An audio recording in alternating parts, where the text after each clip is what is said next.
Welcome, ladies and gentlemen, to the 20th episode of In the Pocket, presented by CrossBonesMMA.com. My name is Eddie Law. That's Nick Pilecki. What's going on, dude? Not much, man. I'm feeling that I'm getting sick, and I'm not excited about it. So I've been drinking water and trying to fucking not get sick, but it's coming. Vitamin C the hell out of that thing, man. That's what I heard. Anyway, I forgot to mention last night on Keyboard Warriors. Last night on Keyboard Warriors, that was our 50th episode of Keyboard Warriors. That's 50 episodes. That's let's see. Let's say we do 1.5 hours per. I mean, how many hours is that of just jackassery? Or not jackass, I don't want to use that word, but let's see. 4,500 minutes. You divide that by 75 hours approximately. Shit.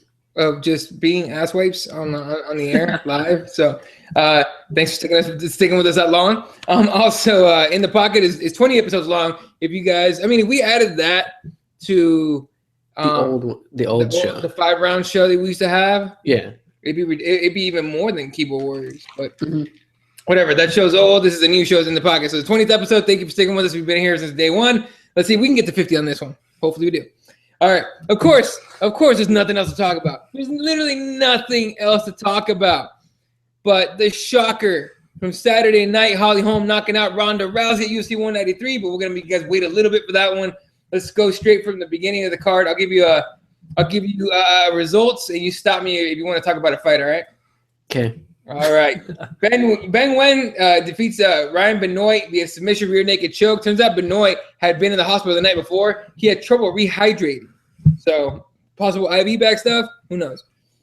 After that, James Muntasiri walks out to Michael Jackson and just a spinning back fist knocks out Anton Zafir, who, to his credit, stepped up in 11 days' notice. So you can't really hit on that guy. Yeah. You don't really expect much from him. Then we had Richard Walsh winning by decision against Steve Kennedy. I almost fucked that up. Beating Steve Kennedy by decision.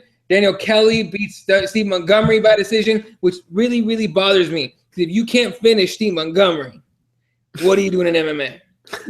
Dan Kelly, I'm talking to you. You're 38. Just come on, dude. Just come on. Should have been a knockout. It should have been a finish for sure. Steve Montgomery does not belong in the UFC. I'll tell you right now. Next fight, he's getting finished for sure. All right. Depending on who he fights, of course. If he fights Pendray, he's not getting finished. Anyway, the next fight, Danny Martinez gets a really much needed win over Richie Vaz by decision. Then let's talk about this one. Guillaume Biante made me think that he actually killed Anthony Perosh in that knockout. That was a savage knockout. You got to see that one? Yeah, I did. And I feel bad for Perosh, man. I think it's time for him to call it quits. The way he dropped, I felt I felt the pain. It was just bad. I felt bad for him. Yeah. What's up, Andy? Yeah. So it was bad, man. But 43 years old, probably shouldn't have fought in this one anyway. But yeah, he's. We'll see what happens to him. After that, we got a screaming knockout. Count Noak hits Peter Sabata in the liver with a nice placed front kick, and Peter Sabata screams on the way down. I thought for sure that meant stop the fight. I think press is supposed to stop the fight when someone screams like that. And fucking he TKOs him, body kick, and then the punches at the end. He took Steve Percival let him take a little bit more damage than he was supposed to, more than likely, but gets the win. After that, let's talk about Jake Matthews, man. Jake Matthews is the guy that had a lot of stock coming into the UFC. Has a little bit more than a hiccup by getting finished by James Vick in the first round, in I believe May, but comes back. Actually faced quite a little bit of adversity in this fight against Akbar Arreola and ends up getting a TKO stoppage after he opened up a giant gash over Arreola's eye and gets the doctor stoppage TKO. So what do you think here for Jake Matthews, man? 9-1 and 3-1 in the UFC. I like him, man. It's just I thought he was going to get submitted in that I think first round. Yeah, first round. I thought he was going to get submitted. I thought he was facing someone that is dangerous on the ground, and I thought but he defended it perfectly, got back up, and ended up catching him a couple good times. So I like Jake Matthews. He's going to grow with the sport. Can't wait to see his next fight, though. He's very entertaining, and he just has a heart just to go for it. Yeah, definitely. I mean, look, I like seeing guys. I mean, you can tell who a guy really is or a fighter really is, male or female, when they go through adversity and see how they come back from it. He definitely had some adversity in that first round. So, all right, after that, we got the main card started with the snoozer of the night, Jared Rosholt Jared Roshold sits, just basically lays on top of Stefan Struve, who can't use a jab if his life depended on it. Geez. You know what? Anybody can fight Stefan Struve today.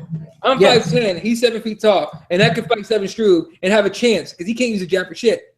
All you do is go get in his range, and you're just get inside. Get inside. That's all you have to do. And it's not hard to do.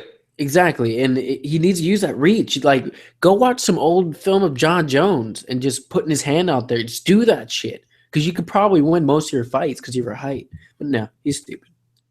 Yeah, and you could say it's coaching. I mean, he does. I don't know where he trains at Team Schreiber in Holland, North Holland. So, I mean, I guess he could use maybe some better coaching. Who knows? Really, who knows what was going on with him? But he definitely wasn't using the jab like he should have been. In my opinion, he should have been. So, all right. After that, we get Robert Whittaker winning a decision against Uriah Hall. That was actually, I thought it was a pretty good fight. Some people were saying it wasn't. I thought it was a really good fight. What do you think of that? I thought it was a really good fight until, I don't know. Aaron Robbins brought it up perfect on Keyboard Warriors when I was watching it today, that Uriah Hall fights in spurts. He fights in little bursts. He'll pick up at one pace, and then he'll slow down, and he'll get beat up, and then he'll pick up once he gets hurt, and then he'll slow down again.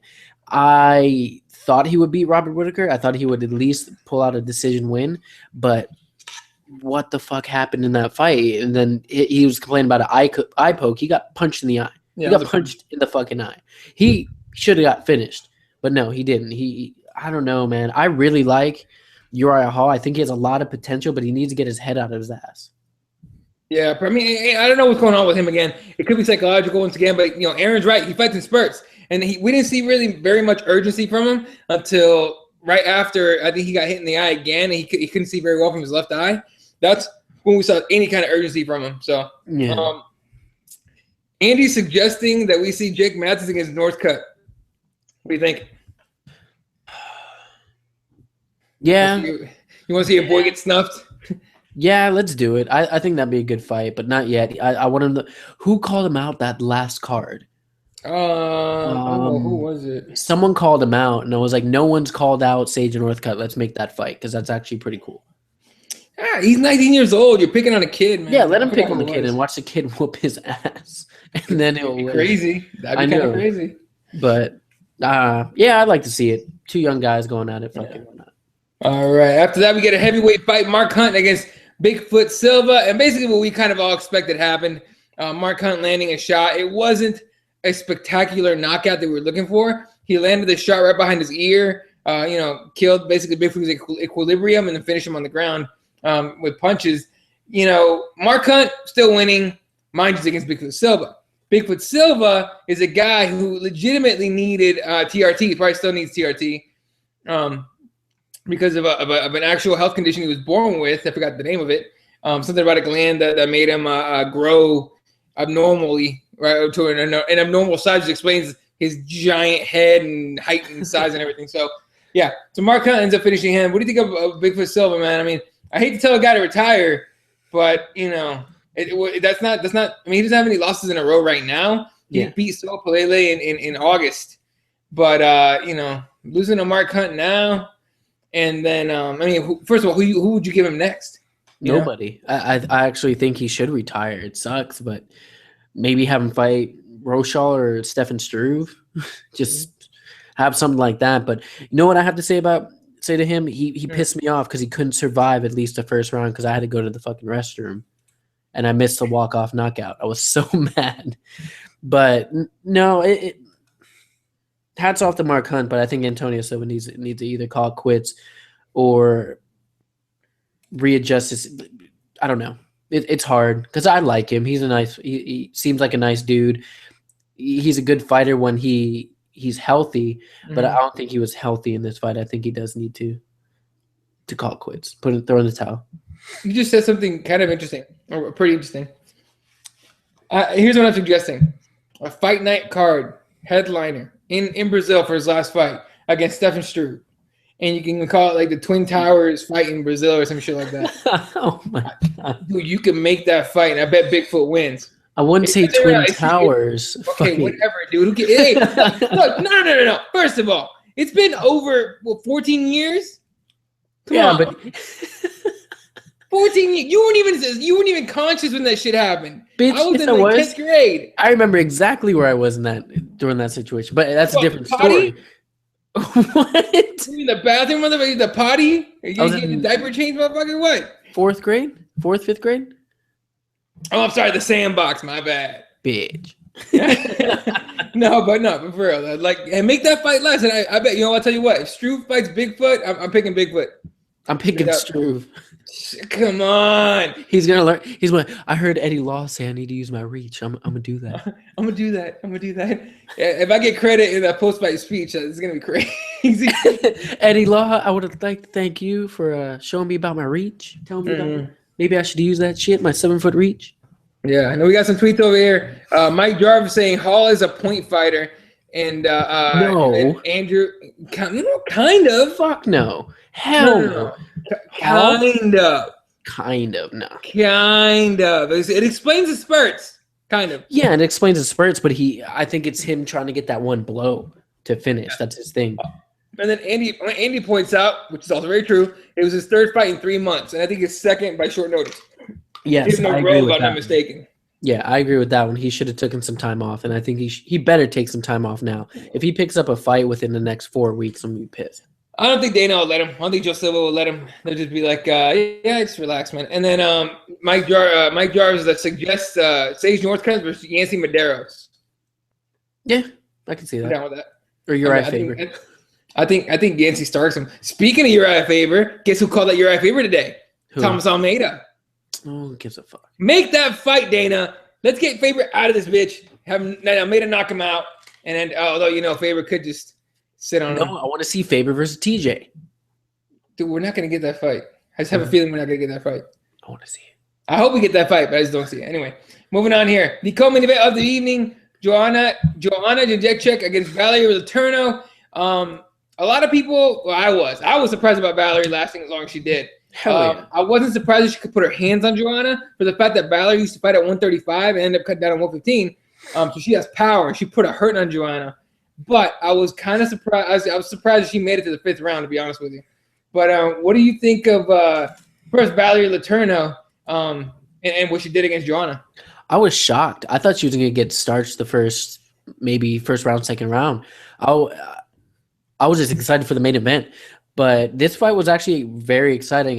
Valerie kept her own. She stayed standing with Joanna, and she kept trading with her, and she was landing good punches too, and good leg kicks and everything.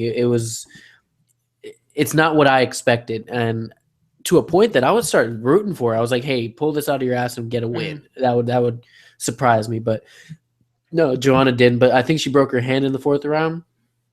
Yeah, and started just pumping out a jab and everything, but. Good job, Joanna, but we're not going to see her for a while. But who's next for her? The winner of Rose Page? For who? For Joanna? Yeah. Probably, unfortunately. I don't want to see either one of that. I don't want to see either Rose or Page against Joanna yet. They'll be stuck in that Misha shit. Right. But if anyone's going to get that fight, I think, first of all, I think Rose is going to beat Page. But I think Rose is more ready than Page is. But I don't think Rose could deal with the kind of output Joanna puts out. But it won't matter for a few months at least, because Joanna, I think, got suspended for 6 months. Yeah. So, all right. And as far as Valerie goes, I mean, talk about heart. That shit kept going. Her eye was messed up. It was so bad. Yeah. She was covering it up, and whenever she took it off and the light hit it, she kind of winced in pain. And she she covered it back up when she was talking to Joe Rogan. So, she went in there fully believing she's going to win that fight, 100%. Yeah. And I admire fighters like that that don't go in to lose, don't go in to just show up and get a paycheck. You've always heard of fighters that just take a fight knowing they're going to get massacred, and they just want the paycheck. Basically, guys that fight, or I don't want to say Conor McGregor, but some of the other girls that fought Ronda Rousey, basically. Yeah. So, anyway, speaking of Ronda Rousey, holy shit! I went back and looked at my tweets of that night. And every tweet had shit, oh shit, some kind of variation to that, over and over and over and over and over again. I can't believe this. My jaw's on the floor, stuff like that. Holly Holm knocking out Ronda Rousey. Now, has there been a fight in the last? I don't want to say ever, because I'm sure there's been another fight like that. But has there been a fight in the last, let's say, 6-7 years that has been more broken down into almost second by second than this fight. People talking about, this is when I knew when Ronda Rousey was done. Ronda Rousey knew when she tried to get that armbar, she couldn't do it. She knew it was over. When she couldn't judo toss Holly Holm, yes, I knew it was over and all stuff. I mean, it's been broken down so severely. So, first of all, what was your reaction when it was over? I was speechless. The bar I was at was speechless. Everyone was quiet. That's how creepy it was because everyone was going, Ronda, come on, Ronda, you can come back. And then once she got dropped, it got dead silent. And I was going off. I was like, no fucking way. I couldn't believe it. I just couldn't believe it. The moment I knew she lost was when she went for the hip toss.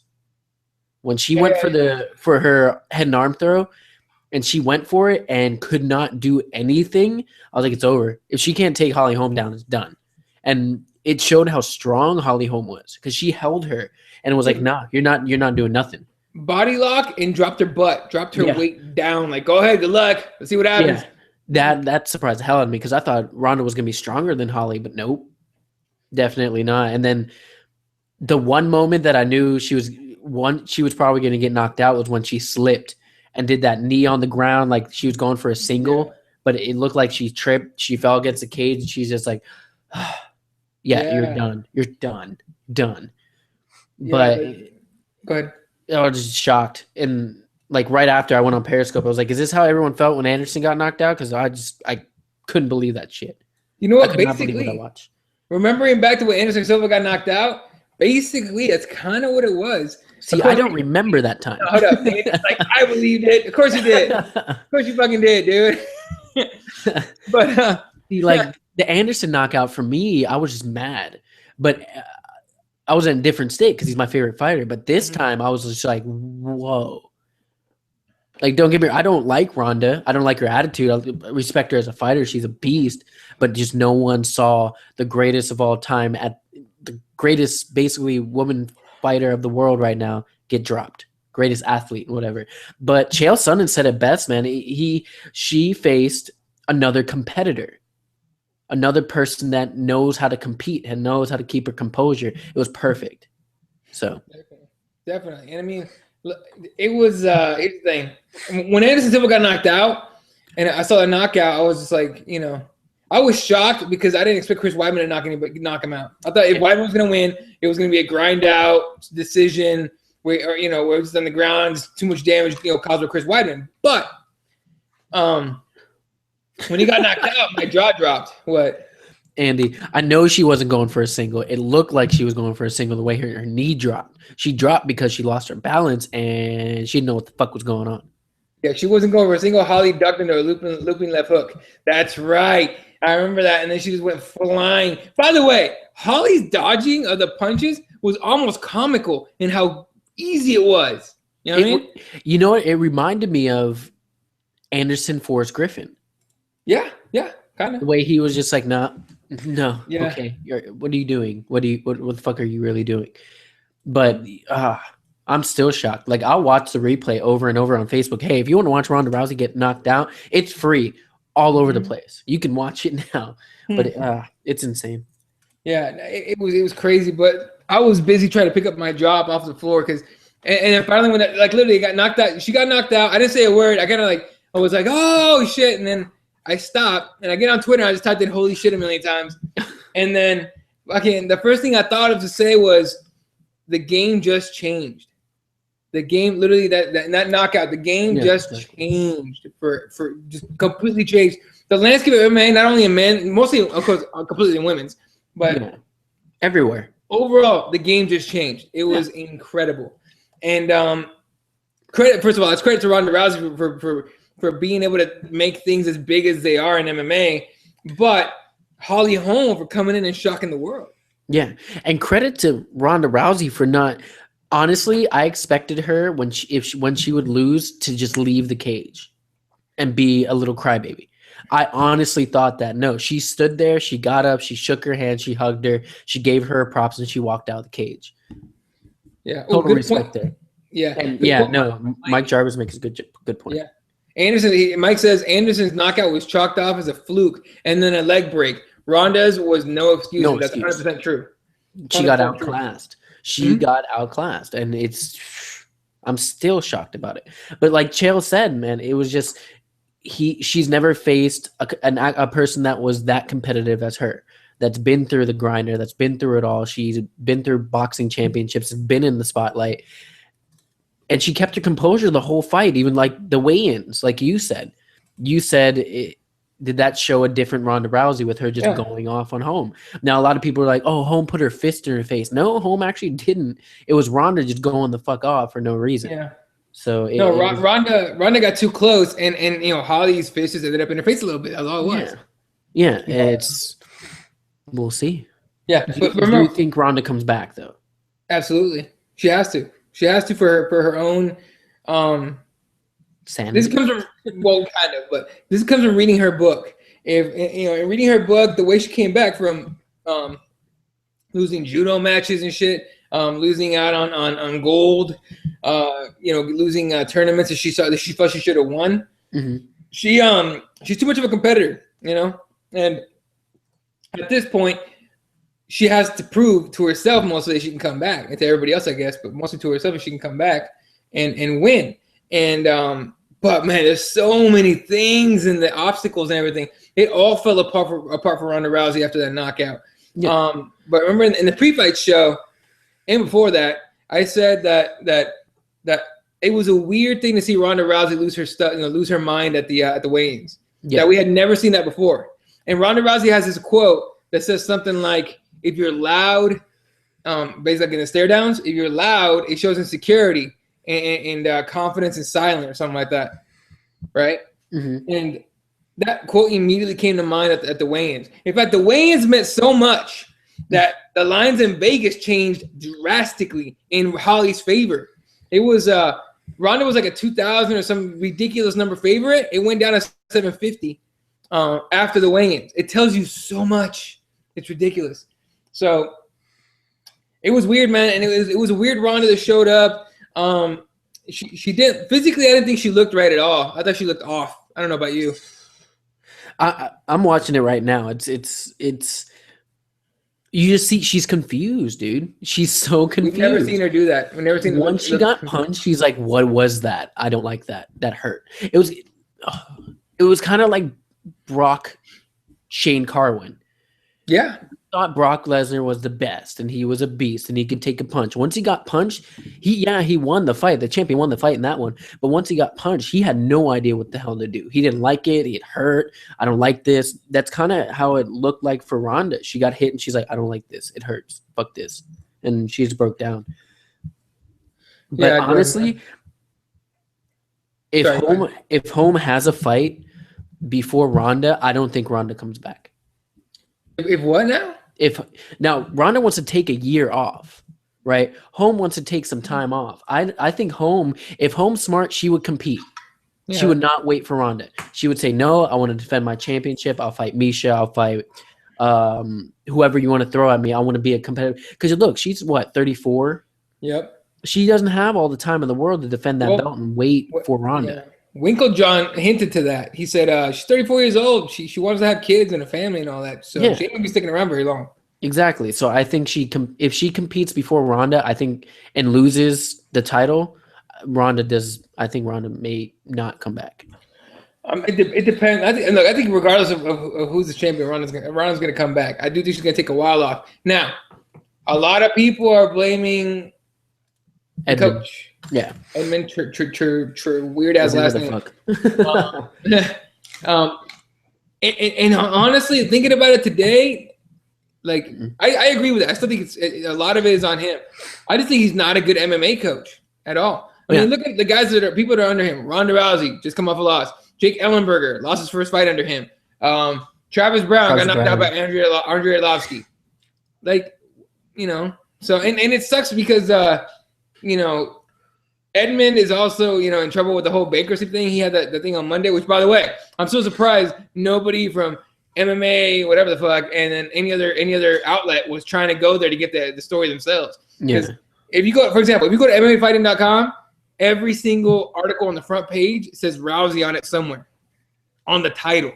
Okay, so they should be. I thought for sure they'd be all over that, but but they're not. And I'm not driving to California to cover that shit, so I don't care. Yeah. Yeah, go ahead. I think she needs an actual camp. That's what I'm thinking. Because I mean, we've never seen any video of her sparring ever, have we? Yeah. No, I haven't. Like hitting mitts, yes. Hitting the heavy bag, yes. Speed bag, yes. Grappling, yeah. But I think she needs to go to a camp and learn and work on striking. Mm-hmm. I think she should go to either American Top Team, because you have Robbie Lawler, you have all these great fighters, great champions over there that will help her mentally. I think she needs help mentally, not with striking, not with takedown, just that mental aspect of it. Because Robbie Lawler's been in the game forever. He's been there and he's done it. I think she needs help mentally, either there. And I hate to say this, but Rufus Sport. Here's the thing, and I get what you're saying, but I argue it's kind of the other way. I think she needs to work on her wrestling. That too, and Rufus Sport, Ben Askren, fuck. But I don't want to give Ben Askren zero. I don't want to give Ben Askren any kind of credit for anything. Fuck that guy. No. Truthfully though, and we were talking about this on Keyboard Warriors last night. Yeah. Everyone suggested if she wants, for example, especially if she wants to stay in California, because why the hell would you want to go to cold ass Wisconsin? Or get out of California. You just leave, because it's the media that apparently is killing her. Like, she's doing all this media stuff. She's get out of there. Well, that was a personal choice. She agreed to do all that shit. Yeah, but now you can see that's fucking taking a toll on her too. She needs to get out of there and just be secluded and just work on herself and on her skill, instead of doing all these movie deals, which she loves to do. Mm-hmm. But anyway, no, let's get off Ronda Rousey. Let's talk home. Yeah, 1 second though. Hey, I suggest she goes to either, like we talked about last night. We talked about her either going to AKA or Alliance. Who's at Alliance? Dominic Cruz, with the footwork and the striking like no other, and the wrestling. What about the lab? Come to the lab. Yes, Ronda Rousey. Come to Arizona. I'm so down with that.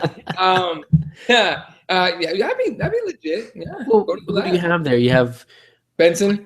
You have Benson. You have Clay Guida. You have Chael at some point. Guida's in Colorado now. Oh, no, he switched. That's right. You have Mark Munoz. Munoz is at lab. I thought Munoz was in. He was training at the lab at a point, wasn't he? With Chael. Chael was not at the lab. Chael when he left, he went to the lab. Chael went to the lab? Yeah. I didn't know that shit. I thought he did. After being Quest, he went somewhere else. All right. Yeah, but I don't know. She needs a new fight camp. That's all it. Right. That's one of the main things. We'll see what happens, man. But there was a lot of rumors going out about Edmund getting fired and all that stuff, and it was all untrue. It was all BS. And then a couple of disgusting things coming from a very weak ass website. Zooming in on Holly Holm's vagina, saying she was on steroids. That was disgusting. And trying to find anything to help Ronda Rousey. Not really. Just trying to find something to give themselves clicks, man. That's how it is. Clickbait is big these days. Yeah. All right. If you get any kind of, first of all, if you guys go to CrossBonesMMA.com, there's 0 advertisements. 1, I just don't care to go get them.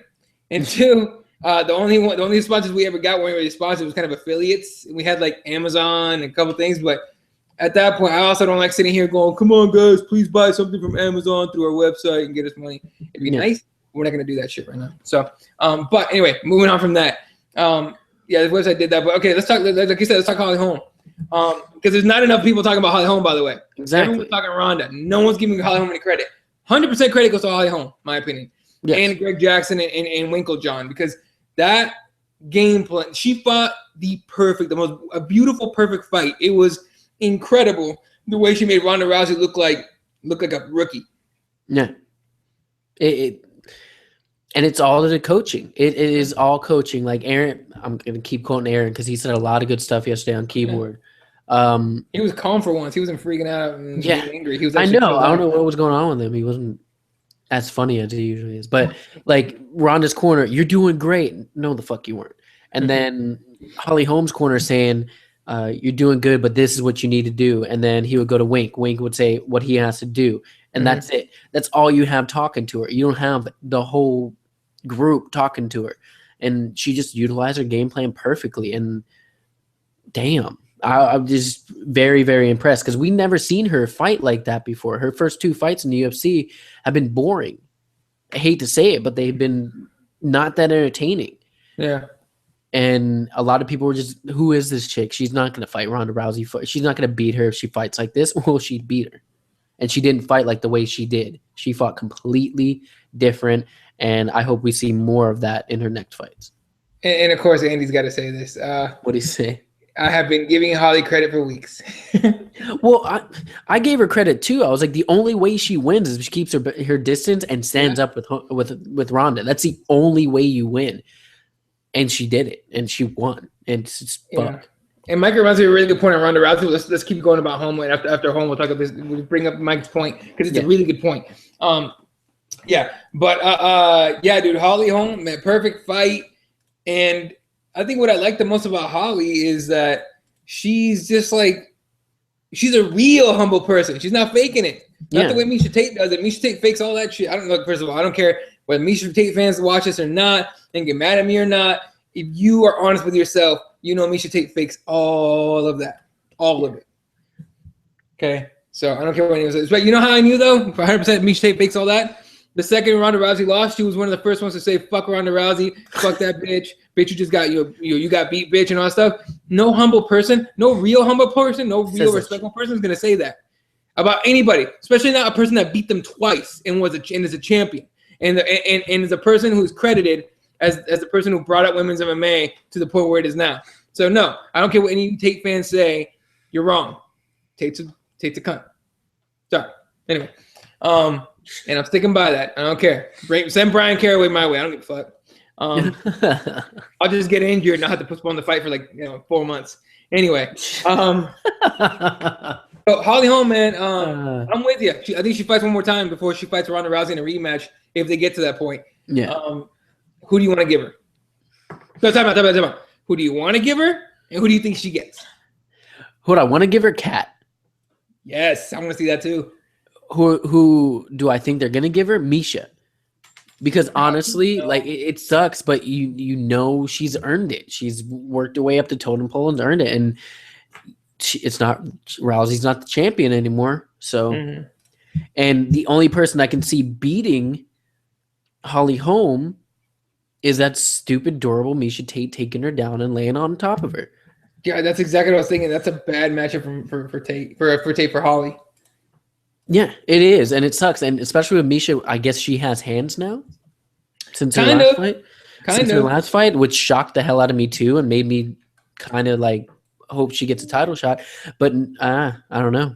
It's probably going to be Miesha, and then if Miesha wins, yeah.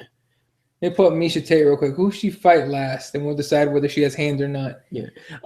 Jessica Ai. Yes. Oh yeah, she did kind of rock Jessica Ai a little bit. Twice. Yeah.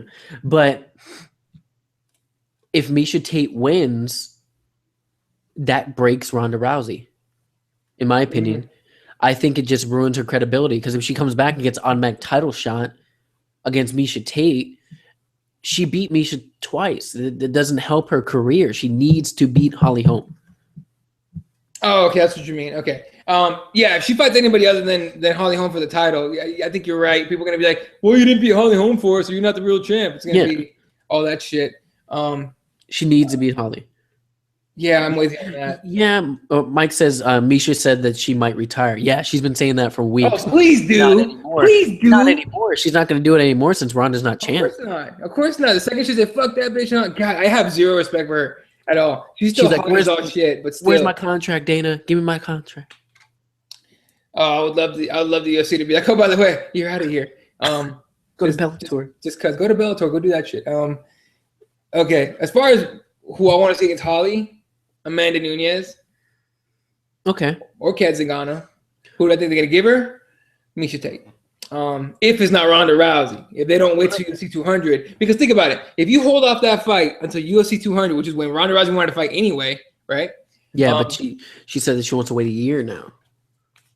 Oh, she can say whatever she wants. In a couple of months, when she's healed up, when she's hungry again and energized and everything, I think she changes her mind. Let's think about it. So she's automatically suspended 6 months. Right. Right. So that's where the fuck is my calendar? On your computer? Yeah. It's forever from now. I think she doesn't fight UFC 200. I think 200 is going to be something different. If Rockhold beats Weidman, that will be 200 around that. I don't think it'll be Ronda. I think it will be, man. I just have a feeling that she's too competitive, man. Just like who were you saying said it? That she fought another competitor. Who said that? Chael. That's right. Holly Holm's a competitor to the end.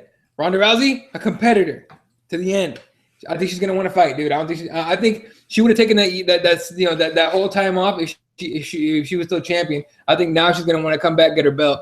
That's just me though. She might be out for a year. You never know. Yeah. And I don't know. We'll see with that. But I think they give her Holly Holm, man. I think Holly Holm's gonna fight Holly Holm. I think Miesha Tate's gonna fight Holly Holm, and it'll be the first time I ever cheer really for a Greg Jackson fighter. If Holly Holm fights Miesha Tate, I'm gonna be like, "Come on, chick, run away from Miesha, pump her, run away!" Let's see. Ronda's suspended till May. 200's in July. Plenty of time. First of all, just because you're suspended doesn't mean you can't, train and work out. Medically suspended. That's fine. Doesn't mean I can't work out. I got valley fever. I wasn't supposed to do shit for 6 weeks. On the third week, I was working out at home. True. I didn't give a fuck. You're not stopping me. So, and they're not gonna send doctors to be like, sneak around, whatever gym she's at or at her house and be like, working out, are you? Are you working out? Send a fucking private investigator to take pictures through a window and all that. They're not gonna do that. Who gives a shit? So, who knows? I just fully believe she's gonna want to come back for 200. And then if she loses, she's done. Oh, she loses to Holly Holm a second time? Done. Ooh. Done. Might as well retire. She can't be like Anderson, like, oh, do super fight. No, you're done. Against who? Fucking Cyborg? I don't care about that fight. By the way, let's talk about that. Cyborg would win. I think Cyborg wins. I still think she doesn't. I still think she doesn't win. Change my whole plan on Ronda. I think she loses. I think Cyborg gets finished. I don't care what anyone says. I will stick to my guns on that. But let's talk about that real quick. And Andrew retweeted over saying Mike Jarb says they're going to use it against Ronda Rousey if someone else is the title holder. Miesha Tate. They're going to use it against Miesha Tate. They're talking about the you wanted to retire. You're not getting a title shot. Oh, hey. Ooh. Yeah, use it against her. Hell yeah. Do it. Do it right now. I don't want to see that bitch fight. Give it to Pena. Fuck it. They're friends. They're not going to fight. Fuck it. That's how it is these days. These fighters they're bad mofos in the cage and everything, but they're buddies. They don't want to fight. You saw TJ and Uriah. It took all that stuff that went down for them to even consider fighting each other. Mm-hmm. Maybe they give them if the money's right. I guess they'll do it. Andrew Reed says UFC needs to have to get some hardened Thai boxers in the women's division. That will shake it up. Okay, I don't know if anyone else has seen female Thai boxers. Scariest human beings on the planet, by far. Male Thai boxers are scary. Female Thai boxers are terrifying. Yeah. Okay. I saw a video of this one chick getting the crap kicked out of her, and she would just keep coming at the other chick. The chick that was beat up, her leg was all jagged. I think one of her eyes was messed up, and she would just keep coming forward. Those are some zombie women. That's messed up. So that'd be scary. They wouldn't be able to deal with the ground game, but it'd be fun to watch in the cage. We'll see what happens with that. Yeah. So, all right. What was I going to bring up about Rousey a second ago? Shit. All right. Well, whatever. Let's get off of that. I guess off of UFC 193. Let's actually talk about this weekend, man. What was the other one? Thomas Almeida calling out. Did we talk about that? You're a favor? Not your favorite. Yeah, favor. Thomas Almeida calling your favor. And then Dodson called that Thomas Almeida. Who has a better chance of beating Almeida? No. That's the other way. What's those two guys you think Almeida beats? Dodson or Faber? Right. Faber. He has a better chance of beating Faber than Dodson? Yeah. Why? Dodson wins. I just like Dodson. Hell no. Dodson gets starched. Nah. You think John Dodson gets starched by well, wait a minute. I just realized what the fuck we're talking about. It just sunk in. Almeida beats everybody. Almeida beats everybody. I think Almeida beats both of those guys. Mind you, I don't want Almeida fighting for the title anytime soon. I think they need to get that guy to grow a little more and win a few more, quite a few more fights. But it'd be at some point that kid's gonna get a title shot, I think. So, or you should anyway. Andrew Reed says too many women in UFC think they're models, not fighters. Oh, yeah. What? Actually, that was brought up to Paige on UFC Tonight last week. She's a fucking model. Yeah, they're like, do you think Karen Bryan asked it, but why do you think the UFC women want to be looking like models? Do you think it has to be like that? And she said, yeah, we have to have an image. No, hell no. Look at Rose. Rose gives no fucks because she doesn't give any fucks. Exactly. She doesn't care. Look at Cyborg. She's hard to look at. I'll be honest, she's hard as shit to look at. But I don't know. UFC wants them to be marketable though. So well, they realize it helps to be a really just bad mofo in the cage, and then be a really good looking chick too. Misha Tate, Ronda Rousey, obviously. And Claudia Gadelha. I don't care what anyone says. She's hot as sin. Goddamn. Fucking. Maybe that people are like that mole in her face though. Hey, dude, chill. That could be removed, no problem. But you know what's crazy? Ronda Rousey still is the poster child on UFC.com. Of course, she's still there, right there, like no fucks. Yeah, I'll tell you what. A prediction: this weekend's card's gonna go down, and she's still gonna be in the front. They're still gonna be talking about Ronda Rousey. Ronda Rousey will still dominate. And they put it on the UFC game. That's fine. It's okay. You know what's funny? People get mad that they didn't take her off. First of all, they're like, "Oh, they should take her off. Put home on that shit. She earned that shit. Get out of here. She earned that shit. Time out. We have Brock Lesnar on a goddamn box. No. Are you telling me that Holly Holm is more marketable than Ronda Rousey? Right now, yeah. Get the fuck out of here. Get out of my. Get out of the show. Go. Get that door behind you. Get out. This is terrible. What are you doing? No, she's not more marketable than Ronda Rousey. You get out of here. You know why? Because Holly Holm's not going to go around and do movies and photo shoots and shit. Holly Holm's a normal person that just wants to come in and fight, go home to her husband, make some pancakes on Sunday morning, drink a couple of mimosas, whatever you want to call them, and hang out, and then go back to training on Monday. That's Holly Holm. Ronda Rousey fights, wants to smoke some bitches, and then go do a movie, then go do an interview, then go on SportsCenter. That's Ronda Rousey. That's marketing. Does she now though? Yeah, she did. She did. Is she trying to market herself now? Dude, her face is jacked. Why should she want to market herself now? Dude, stop. You cannot market. You would have to be the most genius marketing special whatever expert in the history of the universe to be able to market Holly Holm as big as Ronda Rousey. You know who you put on the fucking cover? Who you put? Paige and Sage right now. That's fucked up. I think you put them on GTA 6 and make like a family mode where Sage Northcutt puts a baby in her and like they make little fighter babies. It'd be kind of crazy. Put Paige and Sage UFC 2 or EA 2 Sports and they're just next to each other. That'd be awful. It says baby edition. That's fucked up. You know it'd be crazy though if they put and then Andrew says Almeida beats both Dodson and Faber. 100%. I agree. You know what though? I think I would put Holly Holm on the cover with Ronda Rousey. Well, that's what they did with Jones and Gus. Jones. However, that was a vote too. But however, I believe that the society's still fucked up enough to not want to buy that game just because they're two on the cover. First of all, forget the fact that the game's awful. The last one was awful. The one before, even worse. See. And I buy them. I'll be honest. I buy them because I think I like them. Redbox that shit, dude. I'm not fucking paying for that. Like $60. Yeah, I'm Redboxing them now because the mechanics of them suck. I'll be honest. They're awful games. But okay. And just on the side of the gaming thing, I know you play video games too sometimes, but EA Sports has been awful on the engine wise, and the engine means it moves all the graphics and the movement and all that. They've been awful. They need to go to 2K with that. 2K got that down. Anyway. UFC 2K, I'm buying the very first one because for sure it's gonna be good. Anyway, no, dude, I think marketable wise, yes, go look at Twitter right now.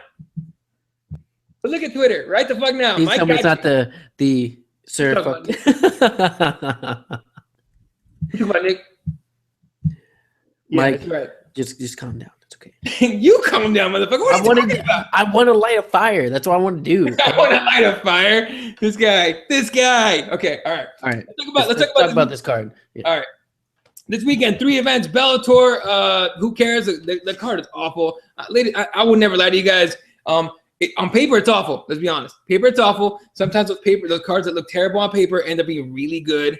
I kind of hope it is, but I highly doubt it. All right. So Bellator, if you want to skip it, especially if it's 8 hours after it happens or 8 days after it happens, past that shit, 4 hours, I'm not gonna watch it unless I find a stream. And I'll probably watch it. You know what I mean?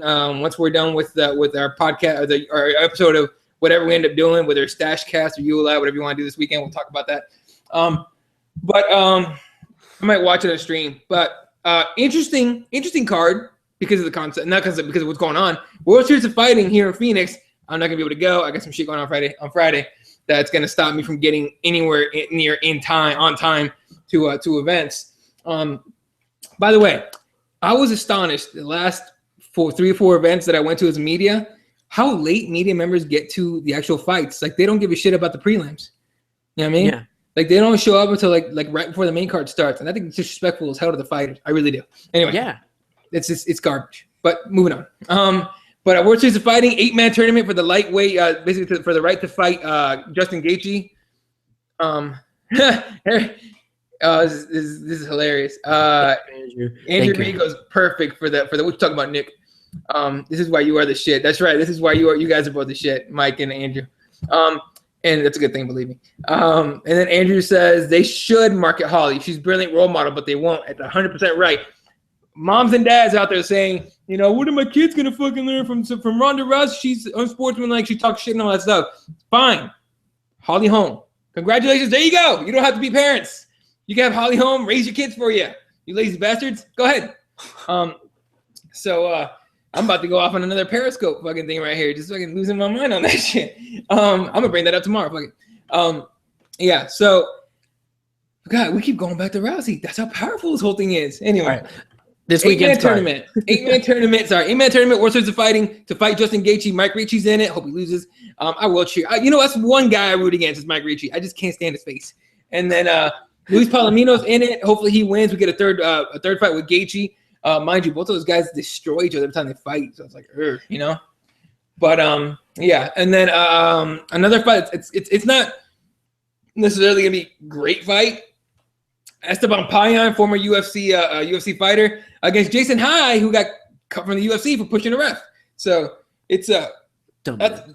Yeah, dumbass. But still, you know, it was a mid, not even a tiny shove. So it's overreaction by the UFC.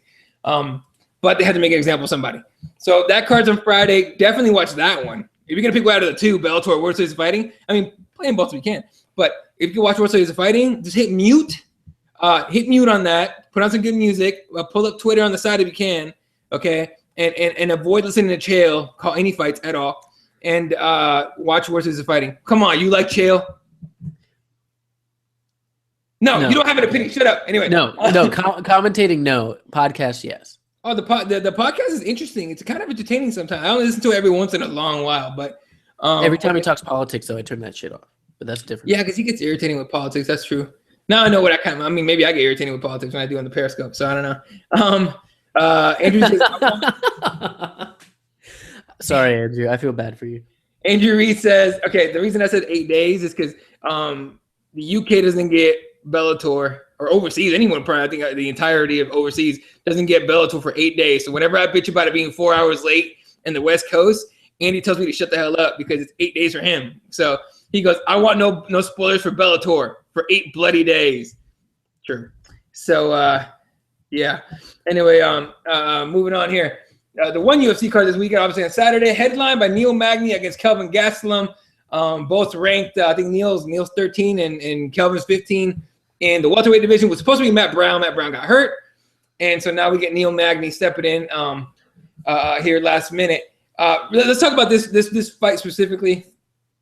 I think this is a bad matchup for Kelvin. What do you think? Yeah, even though Kelvin had more time to prepare for this fight, I think it's going to be hard for him. But does he make weight? That's all I care about. His ass better make weight. 100% he'll make weight for sure. If he does it, he might as well just stop fighting because go to Bellator. That's embarrassing. He gets cut for sure. By the way, if he doesn't make weight, I'm calling it right now. Yeah, but Neil Magny. I mean, to me, it almost comes down to the cardio. And I think that's exactly where it's going to go. And I think Neil has much more cardio. Way better cardio, I think, than Kelvin. So, I think this is a bad matchup for Kelvin. I think Kelvin wins this one. It's going to have to be in the first round and a half, maybe first 2 rounds. I think if it gets to the 3rd round, Neil's got this shit. So, unfortunately. And then the co-main event, I'm super excited about because who knows what's going to happen when Diego Sanchez gets in there with Ricardo Lamas. By the way, Diego's picture on UFC.com looks like he's sucking in his gut. Like he maybe took a bite of a lemon and he's super bitter. Like, stop, Diego. Just come on, son. Stop. But I'm what? Scared for this fight. I'm not. I want to see this. Oh, I can't wait to see this fight. I think we see the end of Diego Sanchez. Like he's gonna die in the cage. Or we're gonna see his last fight. His last fight. Morbid bastard. What the fuck? I think it's just the end of his career. I think he's gonna. I honestly think he's gonna lose this fight. He's been out for what, 2 years? Almost? Yeah, about. Because of injuries and shit? No, not 2 years. It's been less than 2 years. Let me find out. Hold up, real quick. Continue. But I just think I like him as a fighter, but I just think his last fight was June 7, 2014. So about a year and a half. He beat Ross Pearson, though, by split decision. In a fight that he did not win. He did not win that fight. So did not win that fight. He lost to Miles Jury and then Gilbert Melendez after that and beat Gomi. Another split decision I didn't see fucking in his favor. So I like Diego. He's one of the first fighters from the Tough One house that I started watching, but I think it's almost that time. That's the issue. He's one of those guys in Tough One. That will After he lost to Gilbert Melendez, he was like, he's the last one. You won the fight. Like he was like mumbling his words. And I'm sitting there going, no, please, no. Oh, shit, Lion fight this weekend. Yeah. Lion fight this Friday. Lion fight 26. Tetsuya Yamamoto against Greg Wooten. That's actually interesting right there. Ooh, definitely going to check that out. Of course, Access TV actually played in my fucking cable. That'd be great. So I'm going to stream that bitch. But continue, sorry. The fuck was I saying? I forgot. I don't know. Oh, he's the last of the Tough crew. Yeah, he is. Because Josh Koscheck's over in Bellator fucking fighting, which was announced. He's fighting, what's his face? Paul Daly. Who? Koscheck versus Daly. Bellator. No, they're not. No. They're fighting on the same card. They're fighting different guys. Oh, that's stupid. Yeah, they're fighting separate shitbirds. I wish they were fighting each other. Fucking stupid. I thought they were going to be. Yeah, Scott Coker. If you wanted a fight that might actually be a legit good fight, and it's not a circus fight, it was right there. Instead, you separated the idiots. All right, I understand they're trying to Koscheck beats his guy, Daly beats his guy, and it's like, no, they're fighting each other. It's gonna be great, blah. Yeah, okay, dude. All right. Yeah, he's fighting Matt Sector or whatever the fuck his name is. That pisses me off. I read that. And I was like, Josh Koscheck versus. I was like, yeah, Paul Daly. It's done. Let's go. Let's do this. But no, I want to see that fight too. For some reason, I want to see that fight. So anyway, and then other fights on that card this weekend for the UFC: Jussier Formiga against Henry Cejudo. That's a low key good fight, honestly. Then Eric Montano against Enrique Marin, which is Mexico versus Spain. Which is, if you had Mexicans and Spaniards in the same building, everyone dies. Okay, I'll be honest with you. Short little story here. When I went to Italy, obviously I'm Mexican. When I went to Italy, I rented some Spaniards. They realized I spoke Spanish, and I didn't speak it like them with a fucking gay ass lisp that they fucking use with the Castellano Spanish. Fucking dumbasses. We actually almost got in a fight in Italy. I'm not getting arrested by Italian police, but we got into a shoving match. It was dumb over language. How stupid is that shit? But anyway, moving on. Then we got Horacio Gutierrez against Enrique Parzola, and we got an all Latino main card, dude. Straight up. And then Efrain Escudero against Leandro Silva. So I'm interested in that one. I am too. I think it's a bad fight for Escudero, but I think he could pull off a submission though. I hope he does. I root for that guy. He's been in and out of the UFC and all that, and he's finally trying to stay here. So we're trying to stay in the UFC for now. So we'll see that. All right. So World Series fighting. Bellator, Lion Fights, UFC. You got a full weekend of stuff to watch if you really want to. Unfortunately, 3 of those 4 is on Friday, so you're gonna have to pick your times there. Or just do what normal people do these days, DVR it. So yeah. I don't. Unfortunately, I don't have a DVR. I'm not spending that kind of money. You don't have your cable provider? Well, that's weird. Okay. You're talking to me? No. Time out. You're talking to me like there used to be no cell phones when you were a kid. How'd you live through that? That's how you're talking to me right now. I don't pay for a DVR. It comes with it. It's automatically in the box. I know. But you don't have cable. Time out. Cable in Arizona. Don't work that way, bro. It's garbage. I tell you what. I'll trash them. I'll trash them publicly. Cox Communications. COX Communications. Yeah, exactly. I don't know why they name it that either. But Cox Communications, you guys are dog shit. All right, straight up. I can't wait till Google Fiber comes around and I can kick you guys out of my house. Yeah, we don't have Google Fiber over here. I cannot wait until we get that shit. It's supposed to be coming here, and I'm gonna send a happy go fuck yourself letter to Cox Communications, and I'd be so happy to do it. Anyway, yeah, we're way off tangents now. Yeah. So again, 4 events this weekend. We're gonna have our preview show is gonna be on Saturday morning. I know you work, but it's gonna be so far. It's gonna be myself and Mr. Jesse Rubalcaba. We'll be talking about this weekend's card. How fitting, 2 Mexicans talking about a card in Mexico full of Mexicans. Not bad. You should do it in Spanish. Fuck it. Just piss everybody off with that. But of course, that's a show we break down. We spend Jesse and I spent hours researching each fighter, trying to get as much details as we can to let you guys know who they are, and basically teach you a little something before you watch them fight, so you know a little bit about each guy before they get in there and start throwing down. So, all right, last little bit here of the show. I guess UFC 194. Mm-hmm. Conor McGregor could be argued is the last giant star for the UFC. It was Ronda and then Conor, right? 2 of the biggest stars, if not the biggest stars, until John Jones comes back officially and gets his belt. But Conor McGregor, huge star. Who wins that fight? The timeout. If Conor wins that fight, he stays big, right? I mean, he doesn't. I don't think he goes any higher. I don't think he can go any higher than he is right now. He'd just be the legit champ at 145. If Conor loses, his stock drops super far. Oh, absolutely, but super far. But who is the head of the UFC? Because John Jones ain't fighting until next year. Depending on the Lawler-Condit fight, Lawler. Yeah, but Lawler doesn't talk is a problem. Ever. He never says a word. There's no one then. There's nobody. DC? Fuck. And everyone hates that dude. Yeah, everyone hates him because he's acting like John Jones, apparently. In my opinion, Robbie Lawler. Yeah. He's a star in, I think, yours, mine, and like people that actually grew up watching this shit, right? But there's nobody. It's just GSP comes out of nowhere, probably, maybe. I don't know. Yeah. Fucking Anderson, maybe. But his stock dropped too. Chris Weidman. But Chris Weidman's going to lose. And here's where I'm going with it, I guess. If Luke Rockhold beats Chris Weidman, I think he becomes the new face of the UFC if Conor loses. Because as we stand right now, Ronda was the face of the UFC. Let's be honest about that. She was the face. When you think UFC, you think Ronda Rousey. When you think UFC, you think hot blonde whooping ass, right? Now it's going to be, unfortunately, according to Andy, potato gobbler, whatever you want to call it, is going to be, Conor McGregor. So it's dire straits. Now, did you hear the Fighter and the Kid podcast or watch the Fighter and Kid podcast? I haven't watched it yet. No. Please go watch it. Brendan Schaub's imitation of see Andrew Reid, the potato goblin's getting starched.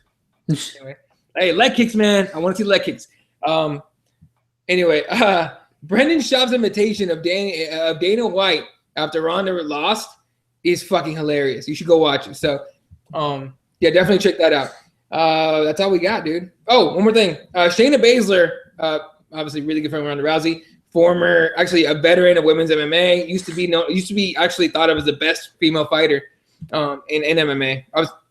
Female fighter in MMA. Wrote this piece on Ronda Rousey that kind of humanizes her and kind of gives everyone kind of an insight of Ronda Rousey. So I recommend it. It's over on combatpress.com, I think is what it is. I have it on my Twitter, so I tweeted it out. Definitely go check that out. I thought it was a refreshing view it basically just speaks honestly about Ronda Rousey. So I think it's a good read. Of course, the haters are just gonna keep hating. It's just what it is, but it gives you a little bit of an insight. All right, man. You got anything else before we go? No, I'm good. All right. Well, ladies and gentlemen, thanks for watching today. You can follow Nick at NickXMicro. Follow me at Elaw31. The page is at CrossBonesMMA. Keyboard Warriors at Keyboard MMA. We got Twitters all over the place. You can get all of our stuff at, on the website, CrossBonesMMA.com, including ULI stuff, including the Morning Glory, which I'm starting to post on there, which I'm starting to wonder if that's a mistake. We'll see. And it's going to be it, man. Yeah. Tonight, Punting the Nuts football show. Chuck Egg, as Andy likes to call it. Myself, maybe Michael Reyes, but I haven't talked to him about it yet, so we'll see if it's just me or if it's both of us. We're talking football. You know, Peyton Manning sitting out. He's getting benched for Osweiler because of a foot injury, so we're going to talk about that. And many other things, football, Cardinals winning, Bengals losing. It's going to be great. Seahawks being embarrassed. That's what it is. So, yeah, definitely check us out tonight. Preview show Saturday morning. Nothing tomorrow scheduled. Nothing on Friday scheduled. So real chill time. I might just come up with something just randomly. You never know. So, and of course, I started this new thing where I recap the biggest card of the weekend, which will be the UFC card this weekend on Sunday. The show's name is Called It. I basically named it after Andrew Reid, saying he called the Holly Holm fight. So, or the Holly Holm win. So thanks Andy for watching. Thanks Mike for watching. Everybody else that watched today, appreciate it. Everyone have a good afternoon, night, morning, wherever you are in the world, whatever time you're at. It's 5 p.m. somewhere. Have a beer. So everyone have a good day, and thanks Nick for joining me. Yep. And we'll catch you guys next time.